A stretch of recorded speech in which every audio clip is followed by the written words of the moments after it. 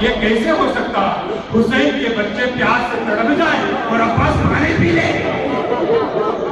عباس نے پانی پینے کے لیے نہیں ادا ہو، یعنی ہاتھوں کو مشق سکینہ بڑھتے ہوئے ہاتھ جو گیلے ہو گئے، مشق سکینہ بڑھتے ہوئے عباس کی جو ہاتھ گیلے ہو گئے تھے، عباس کے دامن سے ہاتھوں کو خشک کرتے ہوئے عباس کہتے ہیں عباس اچھی طرح ہاتھوں کو خشک کر لینا، کہیں سکینہ تیرے ہاتھوں کی تری نہ دیکھے، سکینہ سمجھے گی میرے چچا پانی پی کے آ گئے ہیں۔ اللہ سے مشق سکینہ کو بڑا فرات سے عباس نکل گئے، تیار حسینی کی طرف آ گئے۔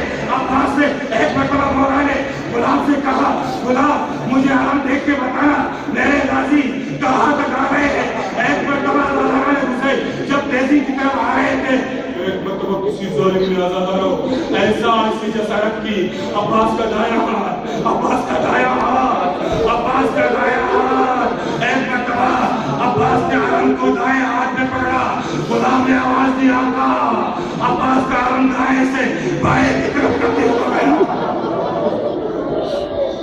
جب دوسرا ہاتھ طلب ہو گیا، علم کو سینے سے سنبھالا، مشق سکینہ کو دھانتوں سے پکڑا، غلام کہتے ہیں آقا، یعنی علم ناپائے سے سامنے کی طرف آ گیا۔ عباس کی زبان پر ایک ہی دعا ہے، عباس کی زبان پر ایک ہی دعا ہے، پروردگار یہ سکینہ تک یہ پانی کسی طریقے سے پہنچ جائے۔ اور مولا نے تیر کھینچا، تیر مشق سکینہ پہ لگا، پانی زمین پہ بہ گیا۔ ایک مرتبہ عباس نے کہا اب گھوڑے مجھے اب خوراک کی طرف واپس کر دے۔ ایک مرتبہ مولا کے کانوں میں آواز برآمد کرے، مولا